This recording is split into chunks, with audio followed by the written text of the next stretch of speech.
जी 10th class exercise 6.1 आज से start करेंगे। पेपर में इसका क्वेश्चन तो नहीं आता 6.1 से, लेकिन चूंकि ये टॉपिक ऐसा है कि जब तक आप बेसिक नहीं करेंगे आपको पता नहीं होगा कि फ्रीक्वेंसी डिस्ट्रीब्यूशन होती क्या है, तब तक आप आगे काम नहीं कर सकते। तो स्टार्ट करते हैं इस एक्सरसाइज को। 6.1 ये आपकी बुक का पेज है। Following data shows the number of members in various families, यानी मुख्तलिफ घरानों का हमने विजिट किया और हमने देखा कि वहाँ पर कितने कितने फैमिली मेंबर्स मौजूद हैं। तो ये डाटा हमें मिला, किसी घर में 9 फैमिली मेंबर थे, किसी में 11, किसी में 4, किसी में 5, किसी में 6।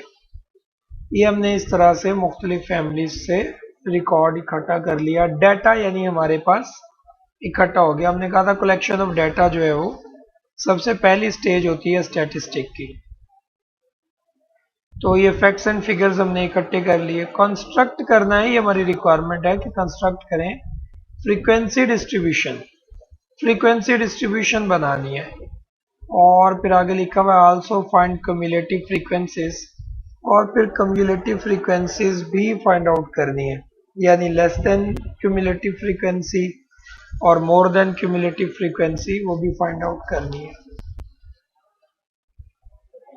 तो सबसे पहली चीज़ ये है कि इसमें अब हमने किस तरह से ग्रुप बनाने हैं, क्लासेस बनानी हैं, किस तरह से बनेंगी। फ्रीक्वेंसी डिस्ट्रीब्यूशन का मतलब ये होता है कि आप स्पेसिफिक क्लासेस में डाटे को इकट्ठा करें और फिर उनकी तादाद लिख दें। मिसाल के तौर पर ये 4, 5, 6, 8 ये वाली वैल्यूज आपने एक ग्रुप में डाल दी और फिर आगे इनकी तादाद लिख दी। अब इसमें एक चीज़ ये भी है कि आपके पास दो मेथड हैं डाटे को रिकॉर्ड करने के लिए, एक डिस्क्रीट और एक कंटिन्यूअस।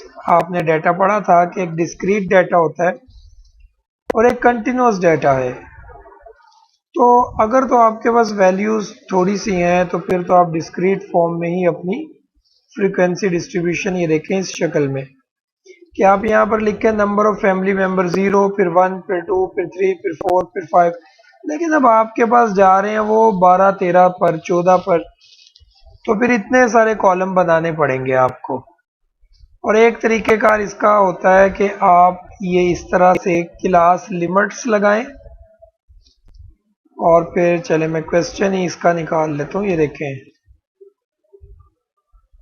एक तरीक़ेकार ये वाला है, जैसे एग्जाम्पल 1 गिवन है।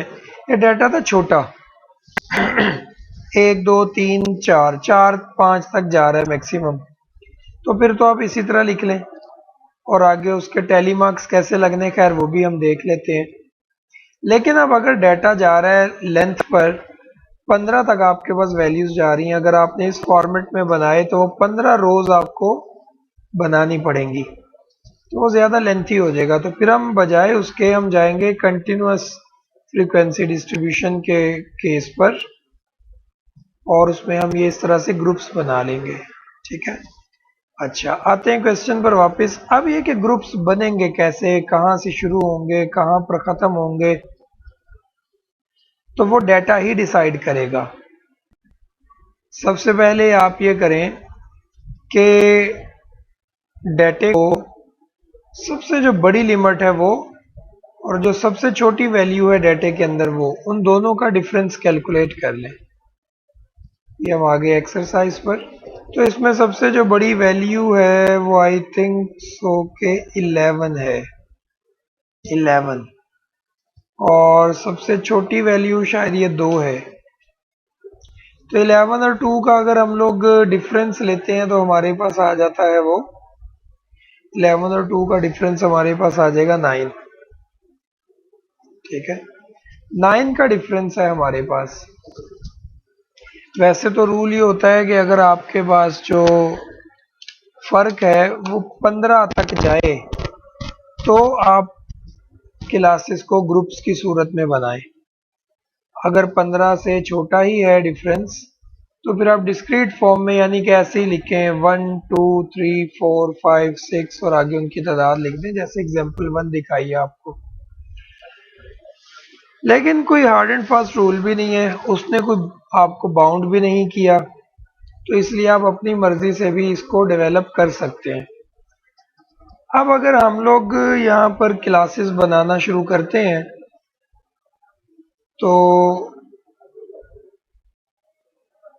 सबसे छोटी जो वैल्यू है वो 2 है आपके पास, और सबसे बड़ी वैल्यू 11 है। तो अगर हम लोग ग्रुप्स बना देते हैं 2 से 3, 4 से 5, यानी दो दो वैल्यूज इकट्ठी कर लें, तो 5-6 ग्रुप्स में हमारा काम हो सकता है। इससे बड़े ग्रुप्स भी बना सकते हैं, 2 से 5, 6 से 9, 9 से 11, 10 से 11, 10 से 12 या लिख लें, लेकिन तो फिर 3 ही ग्रुप बनेंगे बस। ठीक है, तो हम अगर इस तरह से बनाते हैं 2 से 4, 5 से 7, 8 से 10, 11 से 13, तो वो बेटर हो जाएगा। 3-3 वैल्यूज आ जाएंगी हर एक के अंदर। तो ये देखिए 11 तक जाना था, लेकिन हम चूंकि सीक्वेंस में चल रहे हैं, 2 से 4 जो क्लास इंटरवल है वो 3 का है, तो इसी तरह 5 से 7 3 का इंटरवल है, 8 से 10 3 का इंटरवल है, तो फिर यहाँ पर आप जस्ट 11 नहीं लिख सकते, फिर वो इंटरवल पूरा ही चलेगा 11 to 13। स्टार्टिंग वैल्यू वही आ जाएगी जहां से आपका डाटा स्टार्ट हो रहा था, लेकिन एंडिंग जरूरी नहीं है वही आए, क्योंकि हमने इंटरवल अपना बराबर रखना है, तो इंटरवल के हिसाब से जो एंडिंग लिमिट है वो एक्सीड कर सकती है, कम नहीं हो सकती, एक्सीड कर सकती है। अब रह गया इशू ये कि टैली मार्क्स किस तरीके से लगाए गए हैं। तो टैली मार्क्स को लगाने का तरीकेकार ये है, मैं आपको ले आता हूं वर्किंग की तरफ थोड़ा सा।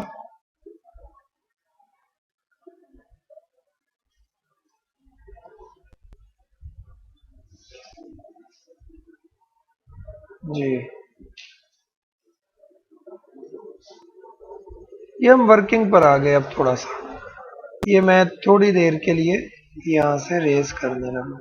चले, ये मैंने रेस कर दिया। अब आपने टैली निशान यहाँ पर लगाने हैं। वो किस तरीके से लगेंगे, टैली मार्क्स किस तरीके से लगेंगे, तो आप आएंगे डाटे पर वापस।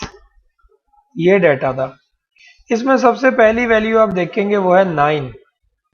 सबसे पहली वैल्यू है 9, तो आप ढूंढेंगे कि 9 कहाँ पर है। 5 to 7, 8 to 10 के दरमियान में कहीं 9 है।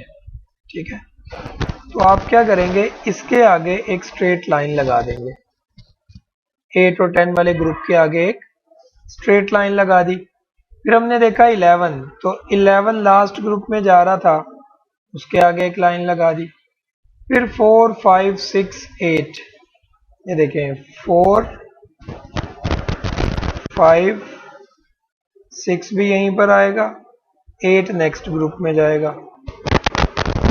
ठीक है जी, उसके बाद 4, 3, 7, 8,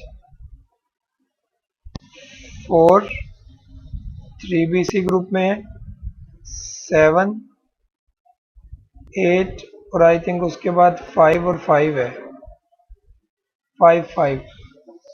अच्छा जी, ये 5, अच्छा फिर 5 आ रहा है। अब देखें ये 4 लाइनें मैं लगा चुका हूँ।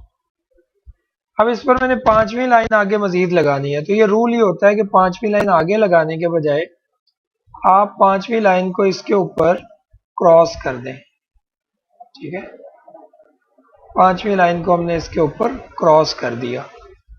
उससे ये होगा कि एक सेट बन जाएगा, काउंट करना आसान होगा। जैसे नीचे आप देख रहे हैं कि 2 सेट बने हुए, 5 और 5 10, 5 और 5 10 और 2 12, काउंट करना आसान होगा। ठीक है, तो इस तरह से ये 5 तक हम आ गए। फिर उसके बाद हमारे पास है 8, 3, 4, 9, 8, 3 पहले ग्रुप में जाएगा, 4 भी यहीं पर आएगा, तो इसको अब आप क्या करेंगे, इस तरह से 8, 3, 4 तक आ गए। फिर 9, 12, 8, 9, 9 यहाँ पर आएगा, तो इसको भी आप ये, ठीक है, 12 इस ग्रुप में चला जाएगा, 8 इस ग्रुप में आ जाएगा। अब दोबारा से ये तो इस तरह से ये आपके टैली मार्क्स लगते चले जाएंगे। ठीक है, ये हमने अब मुकम्मल किए हुए हैं। यहाँ पर ये टैली मार्क्स सारे लग गए। टैली मार्क्स लग गए तो उससे अगला काम हमने ये करना होता है कि फ्रीक्वेंसी लिखनी होती है। फ्रीक्वेंसी तादाद को कहते हैं। तो ये काउंट करने आपने टैली मार्क्स 5 और 5 10, और ये बन रहे हैं 13, ये भी 13 और ये 3। तो ये फ्रीक्वेंसी का टेबल बन गया। एक चीज कंफर्म कर लेनी है यहाँ से कि अगर हम लोग ये देखें क्यूमुलेटिव फ्रीक्वेंसी बनाते हैं तो ये कल आपको बताया था कैसे बनेगी। 10 एज इट इज आ गया, 10 में फिर ये 13 ऐड करेंगे तो 23, 23 में 13 ऐड करेंगे तो 36, 36 में 3 ऐड करेंगे तो 39। आपने ये तस्दीक कर लेनी है कि सारी लाइंस मिलाकर 39 बन रही हैं। तो क्या आपके पास वैल्यूज भी 39 ही थी? अगर तो वैल्यूज भी 39 थी फिर तो आपका क्वेश्चन ठीक है। अगर वैल्यूज कम ज्यादा हैं तो फिर इसका मतलब है आपने या तो कोई वैल्यू छोड़ दी है या फिर कोई वैल्यू आपने इजाफी लिख दी है। तो इस चीज का आपने ख्याल करना है कि ये बराबर होने चाहिए। ठीक है, चले क्वेश्चन नंबर 2 पर आते हैं। मैंने सिर्फ आपको हिंट देना, बाकी आपने खुद से करने हैं क्योंकि अब आगे आसान है। The following data has been obtained after weighting या weighing 40 students of class 5। Make a frequency distribution taking class interval size as 5। ये उसने खुद ही बता दिया कि आपने कितना क्लास साइज लेना है। सो यहाँ पर आपको सोचने की जरूरत नहीं है। Also find the class boundaries and mid points. ये नया काम है, ये मैं आपको बता देता हूँ। ये देखें एंड पर उसने हिंट भी दे दिया है। तो ये तो बहुत ही ज्यादा आसान हो गया कि पहला ग्रुप बनेगा 20 से 24, यानी 5 का इंटरवल है, इसमें 20 इंक्लूड होगा, फिर 21, 22, 23, 24 5 वैल्यूज बनती हैं। 25 से 29 5 वैल्यूज हैं। तो फिर अगला ग्रुप बनेगा 30 टू 34, उससे अगला ग्रुप 35 टू 39, फिर 40 टू 44, फिर 45 टू 49। इस तरह से आप ग्रुप बनाएंगे जब तक कि आपकी एंडिंग लिमिट एडजस्ट नहीं हो जाती, एंडिंग वैल्यू एडजस्ट नहीं हो जाती। तो ये देखें हमने काम किया हुआ है 20 टू 24, 25, ये 44 तक ग्रुप बन गए। इन दो को भी छोड़ें, जरा टैली मार्क्स पर आ जाएं। ये टैली मार्क्स में हमने क्या किया, बिल्कुल उसी तरह से वैल्यूज देखते गए, कौन सी ग्रुप किस ग्रुप में आ रही थी, लाइन लगाते गए और फिर ये उनकी तादाद लिख दी। यहाँ पर क्यूमुलेटिव फ्रीक्वेंसी हमने नहीं पूछी, हमसे नहीं पूछी गई, तो इसलिए हमने नहीं लगाई। ये वाला काम देख लें कि उसने कहा था क्लास बाउंड्रीज बनाए और मिड पॉइंट्स, या क्लास मार्क्स के नाम से हमने इसको पढ़ा था कि वो बनाए। क्लास बाउंड्रीज कल ही हमने डिसाइड किया था कि लोअर लिमिट में से 0.5 लेस करते जाएं, अपर लिमिट में 0.5 ऐड करते जाएं, तो आपके पास क्लास बाउंड्रीज आ जाएंगी। वो इस तरह से हमने लोअर लिमिट में से 0.5 लेस किया, अपर में ऐड किया, तो हमारे पास क्लास बाउंड्रीज बन गई। और मिड पॉइंट के लिए हमने कहा था कि लोअर लिमिट और अपर लिमिट दोनों को जमा करें और 2 पे डिवाइड कर दें। तो 20 प्लस 24 44 बनेगा, डिवाइडेड बाय 2 कर लेंगे। इसी तरह से 25 plus 29 divided by 2, 30 plus 34 divided by 2। सो ये मिड पॉइंट भी हमारे पास आ जाएंगे। ठीक है जी, यहाँ तक ही रखें। 2 क्वेश्चन हमारे हो गए। कल इंशाल्लाह हम इसको एंड कर लेंगे, कल काम आसान हो जाएगा क्योंकि बेसिक की भी होगी, तो फिर कल आगे चलना थोड़ा इजी होगा। आज के लिए इतना ही है, कल इंशाल्लाह आगे चलाएंगे इसे।